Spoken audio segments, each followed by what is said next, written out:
everyone! So I got back not that long ago from watching Mutant Mayhem! And it was really awesome. Unfortunately, by the time I left the theater, they'd put away the pins. They were doing like charity pins, but they were still giving out the posters, so I got a Mutant Mayhem poster for my room! And this is going to be a spoiler-free little review in case you can't tell already. I loved it. So a little bit of background on my TMNT knowledge and history. Basically, as a kid, watched the 90s movies. I think that's the story with most of us. Watched 2012 and things like that. And then years later, got back into it again. My favorite series, personally, is 2012. I absolutely adore the 2012 series for so many reasons.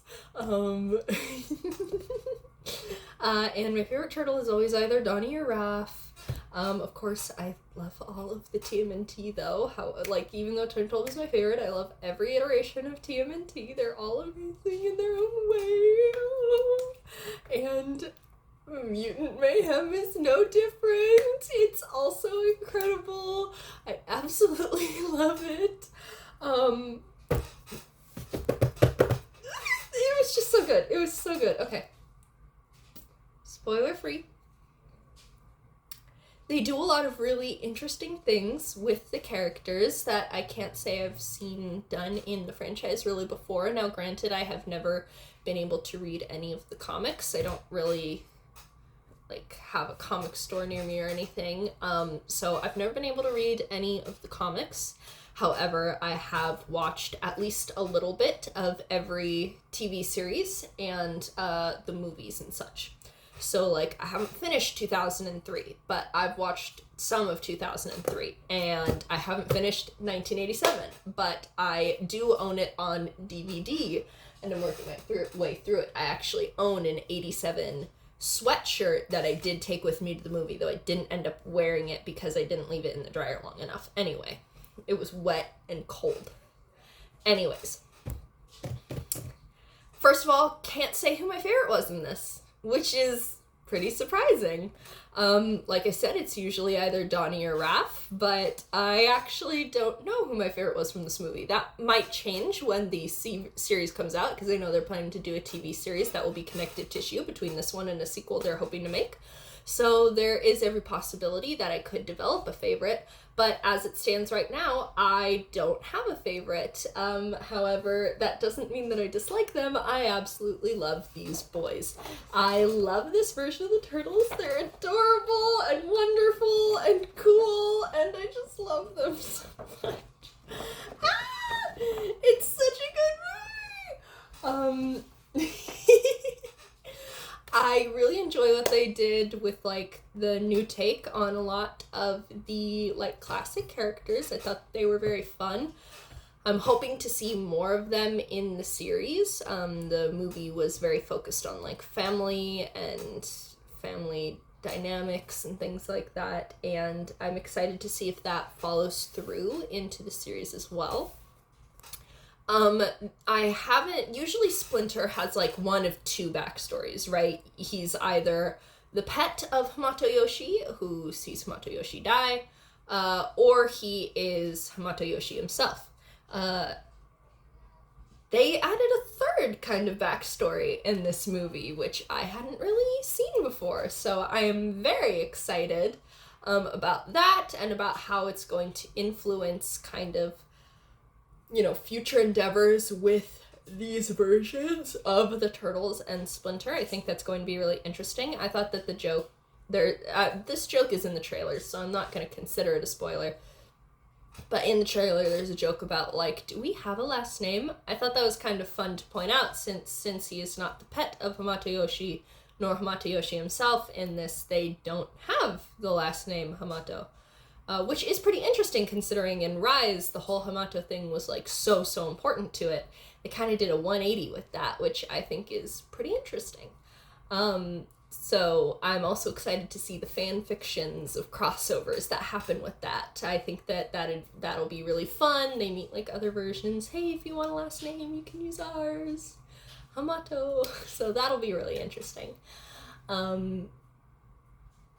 I really enjoyed the interpretations of the boys. I thought that, like, they're all, like, you know, pretty classic forms of interpretations, but with little twists on them to make them more recent or more, like, modern teens, sort of. So I really enjoyed that. And Donnie especially intrigues me for what they're going to do with him in the future, because I feel like his characterization had the most deviation from the standard. Oh, hello! Hello! 2 of my tabbies just came in, my 2 beans. Oh, you see that? You see that? That's a creamsicle. And there's a crossbar. Anyways, I'm intrigued to see what they're going to do with Donnie moving forward, because, again, spoiler free, but he seems to have the most deviation in, not in personality necessarily, because personality for Donnie, I feel, has probably varied the most out of all of the turtles. He's had the most variations in personality, right? Like in 87, he's kind of a goofy guy, but he's also dangerous when he needs to be. He ripped the side off of a van.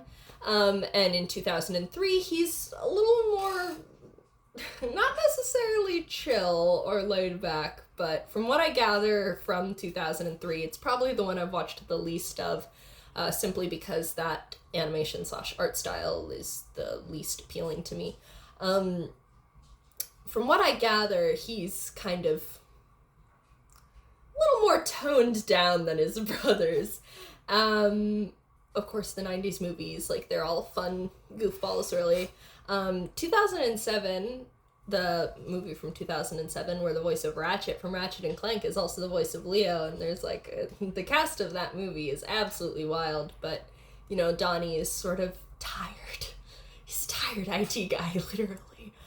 And then, of course, we have 2012. That's my favorite version of Donnie, my favorite version of any of the Turtles and anything ever. I just love 2012 Donnie. I could go talking about 2012 Donnie for absolutely hours. I've done many analyses of him. I absolutely love 2012 Donnie and Rob Paulsen. I mean, Rob Paulsen is my favorite voice actor in anything ever.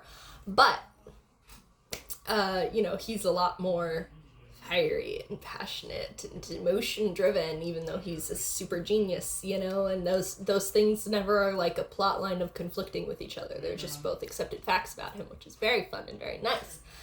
And then in Rise, Donnie as well. I think most of us who are into Teenage Mutant Ninja Turtles know about Rise Donnie. He's quite the character. I like Rise Donnie quite a bit. Not my favorite Donnie, but Raph is actually my favorite from Rise. And then, of course, there's the version of Donnie from the Bayverse films as well, who is probably leans the hardest into, like, the stereotypical nerd sort of thing, I'd say. Because, you know, Rise Donnie, he's definitely a nerd. Definitely a nerd. But, you know, Bayverse Donnie literally has, like, the big old, like, square glasses and everything and all that. Mutant Mayhem Donnie is intriguing to me. And I'm excited to see, like, where he evolves from where he's at now. For, again, spoiler, I don't want to, you know what, the spoilers are occurring, so I'm gonna just, like, put up a thumbs up as a warning now, and when the thumb goes back down, that's when the spoiler ends. I'll give a second. Okay. So, in Mutant Mayhem, Donnie does not, he's more of, like, a geeky kind of guy. Like, there's no evidence of him being an inventor in this movie, really. Like, he's the one who has the cell phone and stuff, but he doesn't build any machines for them or anything, and his climactic moment comes from, like, being a guy who reads comics and watches anime and movie and things like that, which I found very interesting. I'm curious to see if maybe he's going to become an inventor throughout the series, or if that's not going to be this Donnie's thing, which I think would be a very interesting way to take the character. Is there not going to be an inventor? Okay. Spoilers over. Um, Leo made me super happy. He was adorable. No secret, this is in the trailers, kind of, that, like, Leo kind of has, likes April, and it is handled much better than in 2012, when Donnie likes April. I'm just gonna say that. Like I said, love 2012. Love 2012 Donnie. Love 2012 April. There's slip-ups in that show for sure. And a lot of the April Donnie crush stuff is a slip-up. Much better in this film. The Leo and April stuff, much, much better. There's not the, it's not the same kind of thing. There are moments that definitely remind me of it. Like, it's very similar when Leo first sees April to when Donnie first sees April, right? But, it's better. As well as that, I'm excited to see further interpretations in this world of further classic characters. We have a couple of hints to classics that I'm incredibly intrigued by, especially by, how do I say this without spoiler? The lady, we'll say that. She is especially intriguing to me because I really wonder where that's gonna go. And, like, what her tie is to that classic character. Like, is she gonna become that character later? Is she already that character and kind of hiding in plain sight? Like, what's going on there? I'm excited. And, like, which direction is it gonna go? Right? Like, is that whole thing gonna go more of a 2003 kind of route? Or, like, a 2012 kind of route? Like, which way is it going?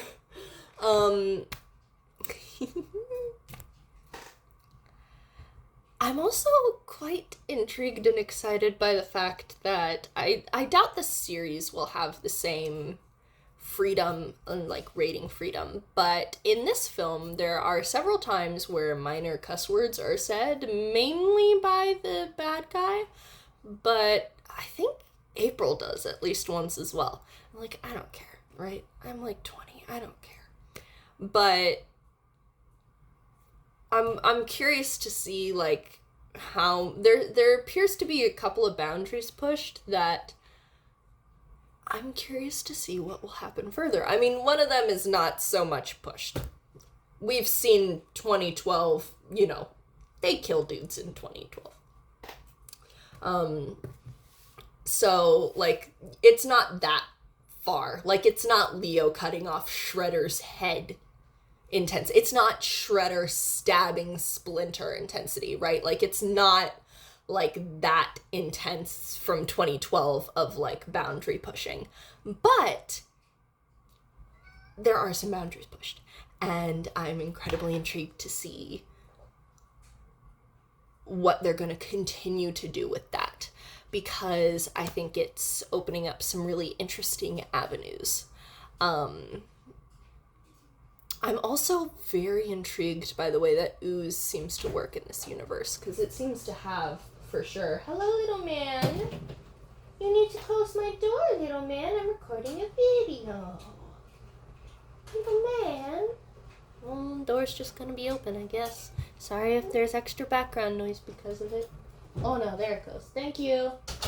What was I saying? I cannot remember for the life of me what I was just saying.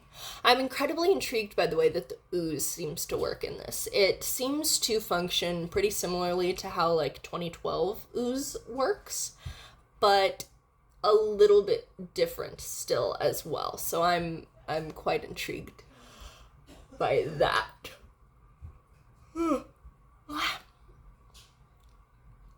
Furthermore, I'm curious to know, I always wonder this with every version of TMNT that has some kind of focus on the ooze, or in 2012's case, mutagen, but I really want to see if they're gonna do something about the fact that the Turtles and Splinter are, like, much more humanoid mutations. You know, like, that's the case in every TMNT thing, pretty much, and I'm always like, why are they the most human-like mutations? Is there a reason behind that? We had a reason for that, kind of, in Rise, right? Like, we had reasoning for that in Rise. They were specifically designed. Mutant Mayhem, this isn't too much of a spoiler, I believe, but Mutant Mayhem are not genetically engineered the way that Rise were. You know, it's a little back to form in that case. And I'm very intrigued by that as well. I'm wondering if this is going to be the iteration of TMNT that gives, like, a reasoning for why their mutation seems to be so much less severe than some other mutants. Yeah, and I'm really excited for what this iteration is going to be. I'm really excited for the series to come out. I'm excited for the next movie because we got a hint of another classic villain at the end of this movie that we might see in the future. And I'm just really excited. I'm so happy about it. I didn't get, like, back into TMNT until after Rise had already ended. In fact, after the movie had come out. Probably just, like, last year, I think, was when I got, like, really into TMNT. And so this is, like, the first time I'm gonna be around for a new iteration, doing all new things, and I'm very excited for it. Also, real quick, so this is the outfit that I wore to the movie. So I don't own any other brown shirts, so it was just this. It's fully brown on the back. And then I did green pants and green shoes. 'Cause turtle shell. Yeah. And of course, like I mentioned, I brought my 87 sweater as well. So, yeah, this is a very good version of TMNT. I'm very excited to see where it goes and what they're going to do with it. And also, just real quick at the end, this is obviously not specifically a TMNT-focused part of the review, but the art style. I adored the art style. My brother loves anything that's, like, stop-motion movement or, like, looks like stop-motion, and there's a lot in this movie that was obviously, like, kind of stop-motion inspired, you know, the way that characters and figures move throughout the movie, as well as the design of, like if there's smoke, it's going to be smoke that's kind of drawn like squigglies and stuff, and that's really, really cool. So the art style is incredible, and I really hope that they carry through the art style well into the series, since undoubtedly the series is going to have a smaller budget. So I'm really hoping that they do this art style justice through the series, while still, you know, treating the animators fairly. I don't know if animators have... I know that Marvel VFX people recently voted to unionize. I can't recall if animators have unionized yet, but they should. I believe that they should. So I'm excited for the series, and I hope that they do the animation style justice, but I hope that they don't do it at the expense of the well-being of the animation crews, although the animation will probably be shipped overseas where they are also not unionized, even if the American ones were. Yeah. I'm so excited. I'm so excited. And I'm so happy that I have a poster. I don't have any other posters in my room, so this is really fun. This is, like, the only poster that I have now. Yay! Oh, it was so good. Please go see it. I think it's only in theaters for, like, another day, actually. Or at least where I am, it's only in theaters for, like, another day, but still, when it comes to streaming, you should stream it. When it's for rent, you should rent it. And if you get the opportunity to see it for free, like with a friend or something, if they own it, you know, then I would encourage you to watch it as well. I really want this one to get its full lifetime, because since Nickelodeon got a hold of TMNT, they've canceled TMNT stuff, like, partway through. 2012 was supposed to have, like, 7 seasons, if I remember correctly, and they only got 5, and you can tell. Season 5 is the way it is because of that. And, of course, we all know Rise got canceled halfway through season 2. Right, like not even at the start of season 2, halfway through season 2, once season 2 had already started airing, they got canceled. So they better not do that again.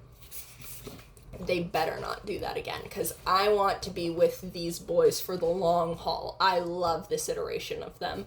They are adorable. They are just adorable little children, and I want to see their adorable adventures and also them being cool, and I loved it.